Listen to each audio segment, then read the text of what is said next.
Well, as you say, not entirely surprising that Ian Austin has done this, but he has done it with very strong language. I think two of the things that really jump out at you here is it does draw attention to the limitations of the embrace of the new independent group of MPs. Even though he's like-minded on many issues with them, the fact that they're so pro-European means he doesn't feel it's a home for him. I think another interesting thing that you saw today was the difference again in tone between Jeremy Corbyn and John McDonnell. Jeremy Corbyn keeps wagging his finger at these people and just saying, no, you've got it wrong. John McDonnell keeps choosing a different type of language and saying, we need to learn from this. There is a difference in tone between the two of them as well on the issue of the second referendum. That's coming up next week because we have another on Wednesday date with Brexit destiny, votes in the House of Commons. Theresa May's deal probably won't be ready with the new knobs and whistles that are going to be added to it, ready for a vote here. But what is ready is a bunch of amendments which will cause her great headaches.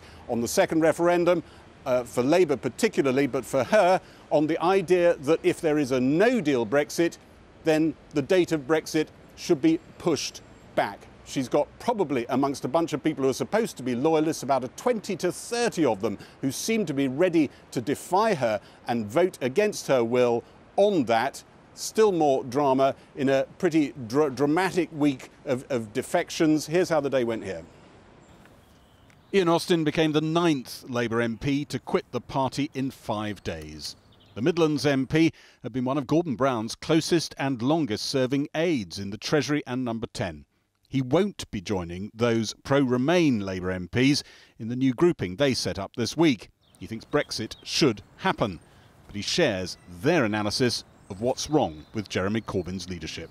The truth is I'm ashamed of the Labour Party, and I'm ashamed of the position the Labour Party has got itself into under Jeremy Corbyn. I grew up here in Dudley, listening to my dad, a Holocaust refugee, telling me about the evils of racism and prejudice and hatred. And to fight racism was a big part of me joining the Labour Party as a teenager 35 years ago, and I would never have believed that I'd be leaving the Labour Party today because of racism as well. I regret his resignation. I'm sorry he's decided to take that course of action.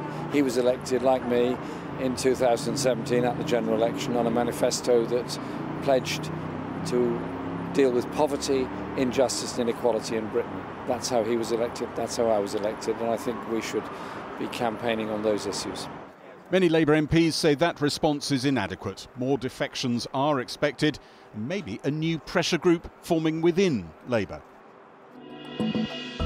The focus on Brexit this weekend will shift to Egypt, where this summit will have a surprise attendee. Theresa May has changed her diary to get some time with EU leaders. But Number 10 says the Brexit divorce deal with new add-ons won't be ready for Wednesday, when Parliament's due to vote on Brexit. Plenty of tricky amendments will be ready. The amendment which tries to delay the date of Brexit, if the alternative is a no-deal Brexit, got new support today from a bunch of Theresa May loyalists. We are literally the dog that hasn't barked and doesn't want to bark, but I'm afraid some of our colleagues are in the position of needing to bark now, because what they see is a continued intransigence on the part of some of our colleagues in the ERG who seem to be totally ignorant or delusional to the parliamentary arithmetic here. And so what they're saying to us, if we have a meaningful vote, and if some of our colleagues continue to publicly state they're going to vote against this deal, then they will themselves then have to decamp to other positions that they're comfortable with for their consciences. If it looks like the government's deal is going to be brought down or torpedoed in some respect by our own colleagues, then a group of us feel that, in a sense, there is no other option but to fall in behind some of these other proposals, because that is the only route left open to us, or open to those who don't like the idea of a no-deal Brexit on the 29th of March. Number 10 is also wrestling with how to head off 20 or so members of the government, including cabinet ministers, who are threatening to join that rebellion. Obviously, if the Prime Minister were to say voluntarily that she was going to seek such an extension, that would solve the problem immediately. It might stop some ministers resigning as well. It might well stop ministers resigning. But failing that, we've got to try and get this bill on the statute book. And I will be putting all my effort and energy into supporting Oliver Letwin and Yvette Cooper in trying to achieve it. Both party leaders endured defections this week. Next week, they return to the struggle to bend a fractured parliament to their will on Brexit. Well, earlier I spoke to Ian Austin and I began by asking him how difficult his decision was to leave the Labour Party. I think this has been the hardest decision that I've ever had to take. I joined the Labour Party 35 years ago, at the age of 18 in Dudley. I grew up listening to my dad tell me about the evils of racism and prejudice. He was a refugee from the Holocaust, and I joined the Labour Party as a teenager to fight racism. So the idea that in the end I've had to come to this conclusion and I've had to leave the Labour Party because of racism, I would never have believed that. And it has been the Labour Party has been my life. So to have to decide to leave under these circumstances, it's heartbreaking, really. A lot of people might be astonished to hear you describe Labour as a racist party. I mean, where is the evidence to back that up? I think under Jeremy Corbyn's leadership, I think the Labour Party has gone in a completely different direction. It's gone from being a mainstream party to a sort of hard left sect. I think the sorts of things that people say to Jewish people, the sorts of things that people say even to people like me, you know, that we're in the pay of the Zionists, or that we're being paid by Israel, or someone like Luciana Berger or Louise Ellman to be told that they don't have human blood. I think it's absolutely unbelievable, and I think Jeremy Corbyn has shown not only that he's not capable of dealing with it, that in the end, he's not interested.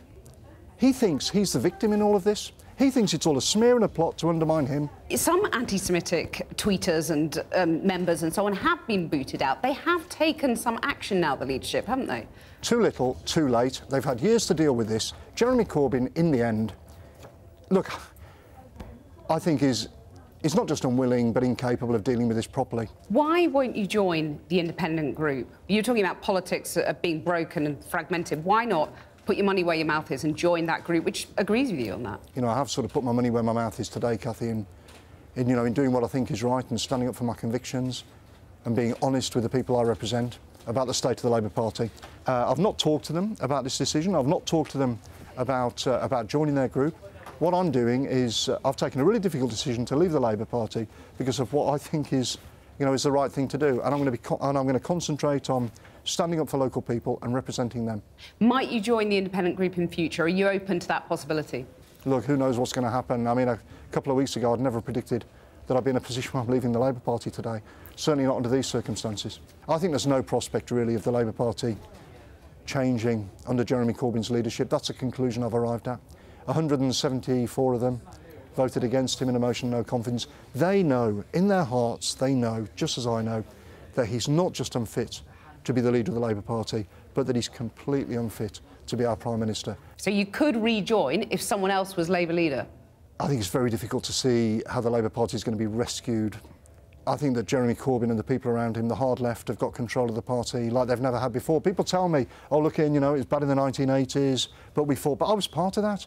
I joined the Labour Party in the early 80s, and I fought for a sane and sensible Labour Party that was capable of winning the public's trust, forming governments in the 1990s and changing the country for the better.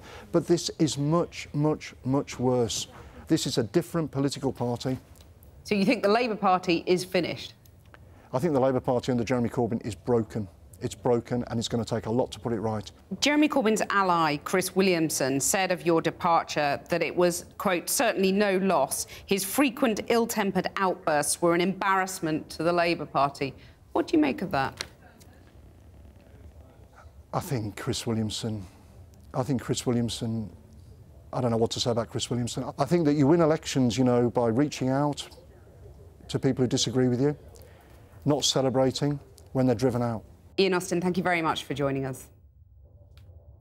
Well, we asked the Labour Party for an interview about Mr Austin's resignation, but they told us they had no one available. But in a statement, they said that they regret he has left the party and called on him to stand in a by-election.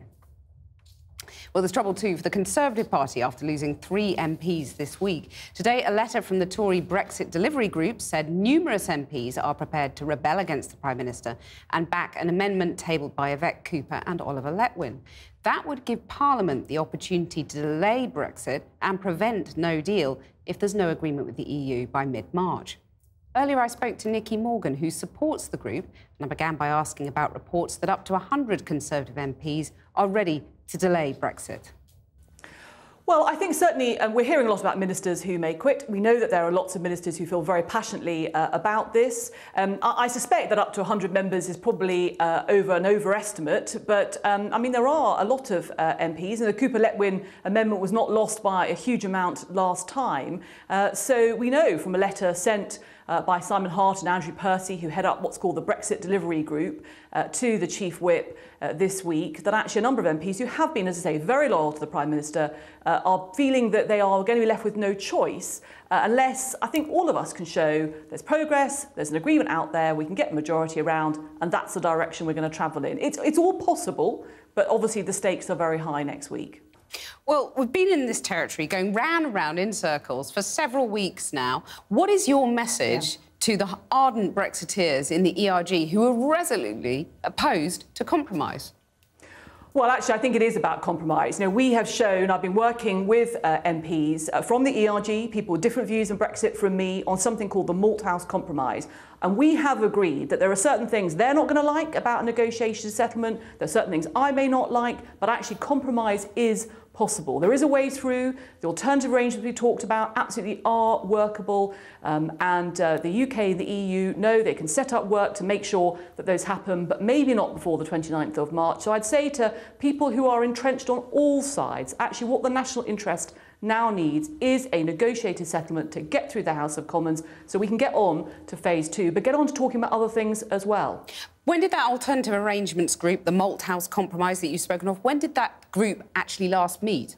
Oh, we meet all the time. The Alternative Arrangements Working Group, we last had a formal meeting at the beginning of last week, but then a number of us have been sitting down with both the Brexit Secretary and the Attorney General throughout the week. Do you think Theresa May is in the grip of the ERG?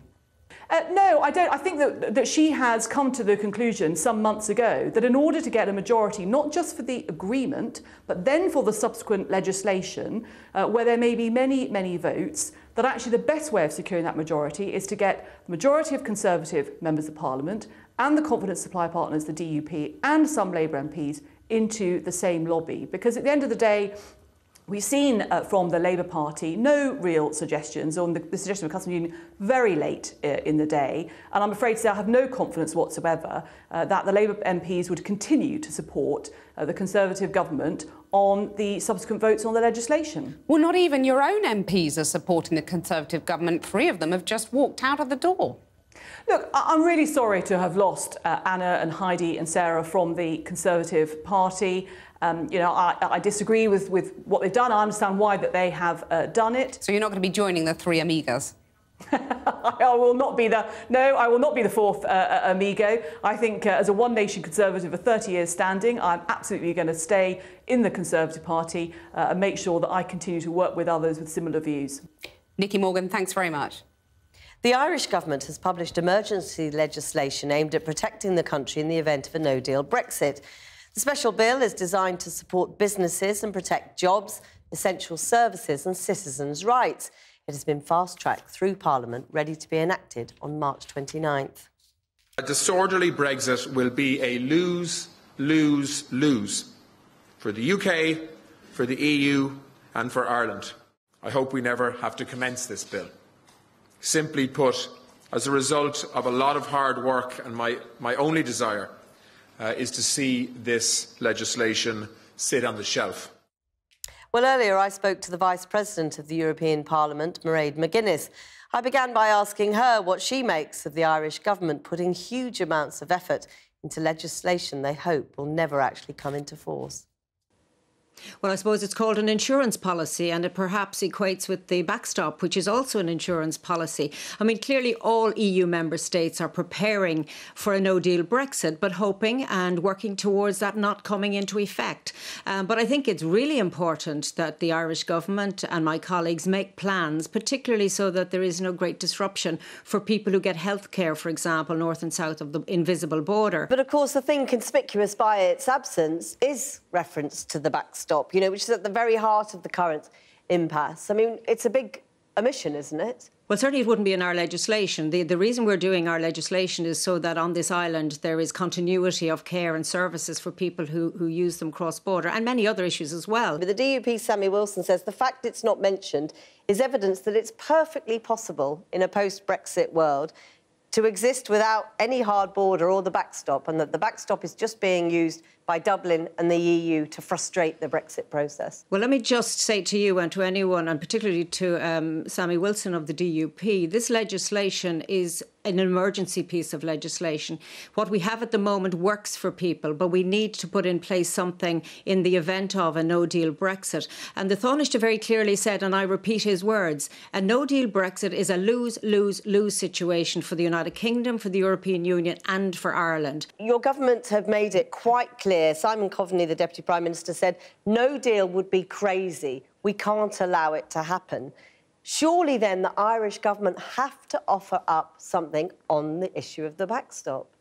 Well, there's two sides to every negotiation. And, you know, the European Union with Ireland compromised on the proposal of the British Prime Minister. We have been very clear that the withdrawal agreement that she signed up to as a negotiator will not be reopened on the backstop. But we are prepared. Of course, we're willing to give clarification and reassurance. Isn't the reality, holding firm, as you put it, increases the likelihood now of a no deal? I take a completely opposite view. I hope that when UK citizens look at the European Union's position, they will see it clearly for what it is, that we want an agreement. We have set out very clearly what the priorities are in the withdrawal treaty, and we want a strong relationship for the future. Clarifications may not be enough. Yes, but I think it goes back to my earlier point. What will be enough to get a majority in the House of Commons? I think that is a key question. I've watched very closely all of the debates. I think, particularly in Ireland, everyone's glued to what's happening in the House of Commons. And frankly, we don't see a clarity around a majority in any particular direction. Now, that is very serious when we are at this time in the negotiations. Realistically, what do you think is the most likely option by the time we get to March 29? Well, look, I've stopped looking into the crystal ball because this has been going on for several years now. And I suppose as we draw close to this final date, it was likely that things would intensify and people just have to be calm and measured in these last few days and weeks that lie ahead. My hope is for the withdrawal agreement to be ratified. The European Parliament equally has to give its ratification as part of this process. And I hope we can move forward and sort out our future as neighbours, as people of friendships over decades at an EU level. And I think that perhaps this time is testing us all, but we have to be straight with one another and very clear. And the European Union, I think, has been very clear. Right. And we hope that we can work with the British Prime Minister.